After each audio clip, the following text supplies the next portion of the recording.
आप कब तक सहन करती रहेंगी? पानी सर के ऊपर से जा चुका है, अभी हमें कुछ करना ही होगा। कहना बड़ा आसान है बेटा, लेकिन करना ही होगा। अब जानती है ना मायरा किस रास्ते पर जा चुकी है पापा के साथ। हाँ, आप क्यों सहन कर रही हैं? हमें रोहन को सब सच बता देना चाहिए।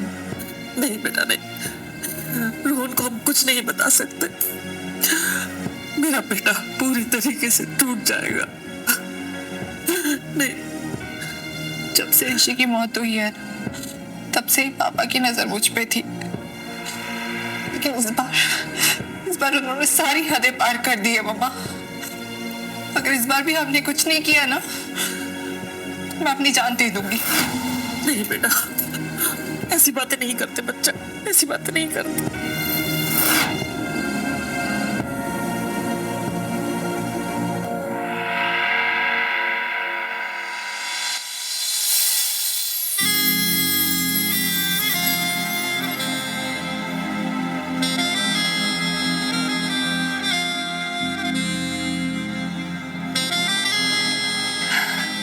You know one thing? मैंने डिसीजन लिया है, मैं रोहन को डाइवोर्स दे रही हूँ। Really?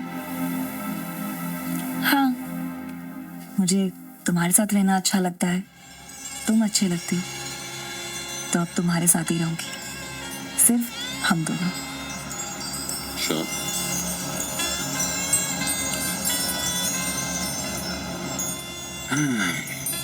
तो ठीक है, मैं भी नीलम को डिवोर्स दे दूंगा। मुझे भी उसके साथ नहीं रहना। पता नहीं जब से वो मनहूस औरत मेरी जिंदगी में आई है, जिंदगी रुक सी गई, चार में नहीं। सच में? मुझ में।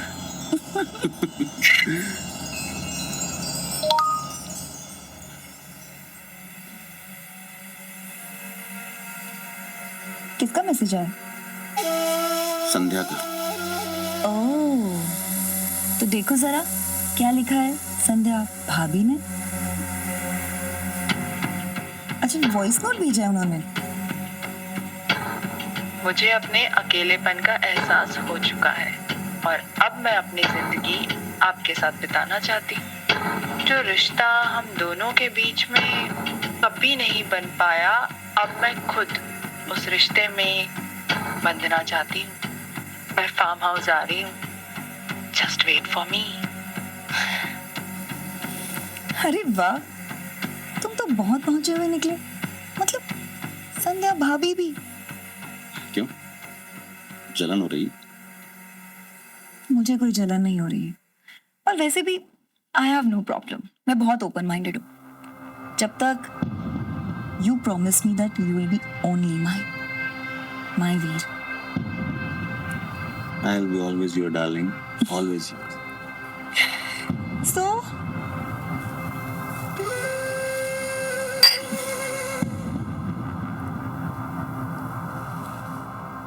तो इसी बात पे सेलिब्रेशन हो जाए। अरे 1 घंटे से क्या कर रहे थे? 1 घंटा और सही।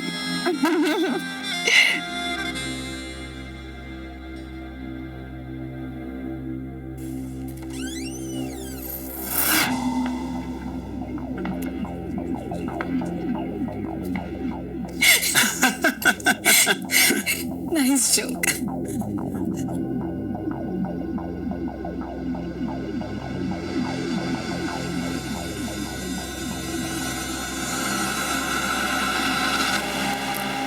आहा,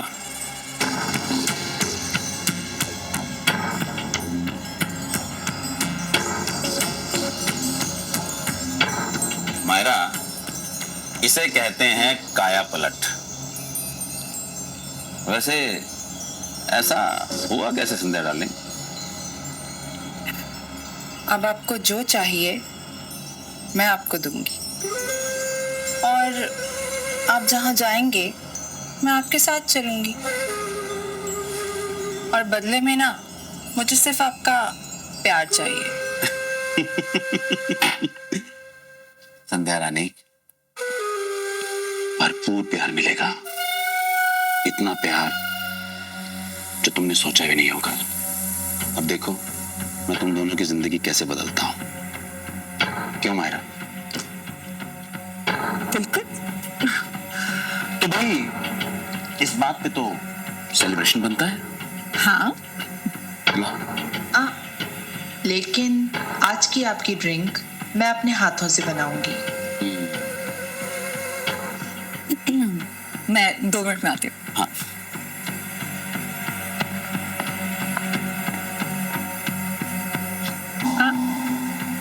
अभी तो पूरी रात पड़ी है, पहले ड्रिंक। ऐसे विश।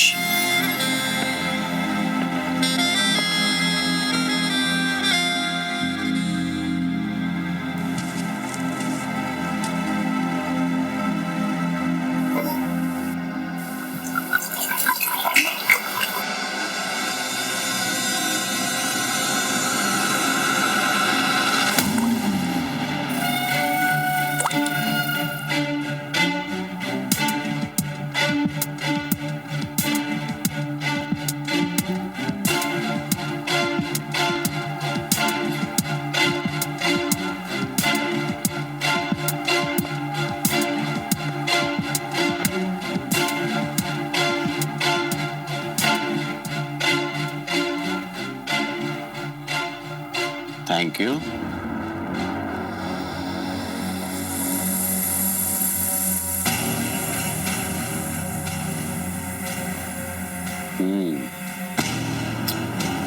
तुम्हारे हाथ से बनाया हुआ ड्रिंक टेस्टी होता है।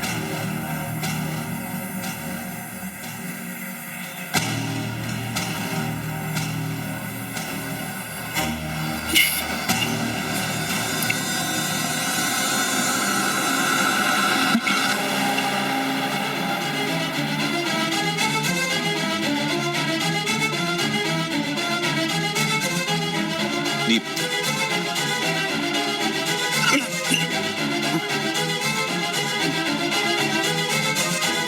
क्या मिलाया तुमने इसमें? हैं?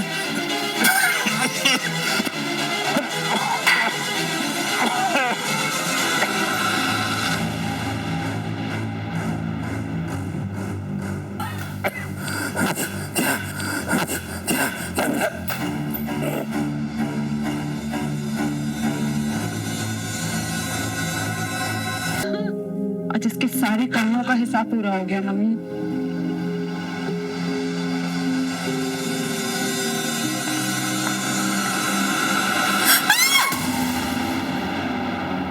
ये क्या किया आप लोगों ने? मम्मी, इसको हम ऐसे नहीं छोड़ सकते।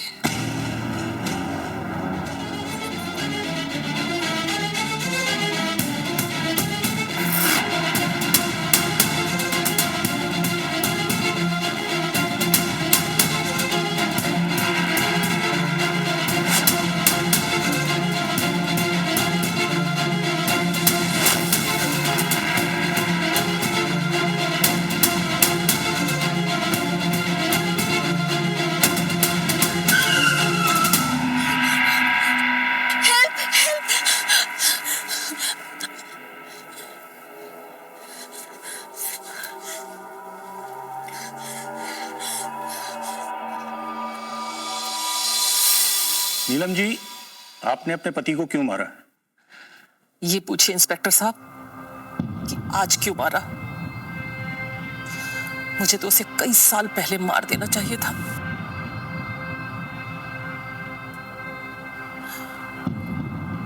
या ये कहिए कि मुझे आज हिम्मत मिली। मेरी चुप्पी नहीं उसे बचा रखा था, वरना तो मैं उसे कई साल पहले मार देती।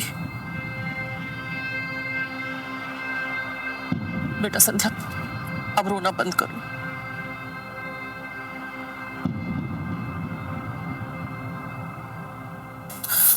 अब हमारे दुख के दिन खत्म हो गए। इंस्पेक्टर साहब, आप अपनी कार्रवाई पूरी कीजिए। हमें कोई गिल्ट नहीं है कि हमने उस राक्षस को मार दिया।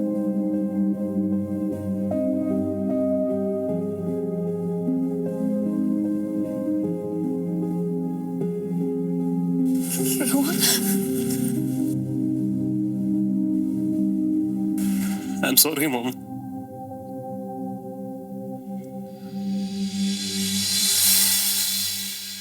जुल्म सहना भी उतना ही बड़ा गुनाह है जितना कि जुल्म करना।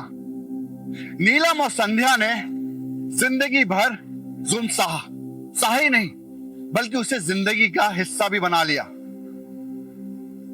और जब उनके सब्र का घड़ा भर गया तो उन्होंने वीरेंद्र का खून करके कानून अपने हाथ में ले लिया। सवाल यह उठता है कि गुस्से और मजबूरी में उठाया हुआ यह कदम क्या सच में यह सही था, या फिर इस गलती का खामियाजा उन्हें भुगतना पड़ेगा?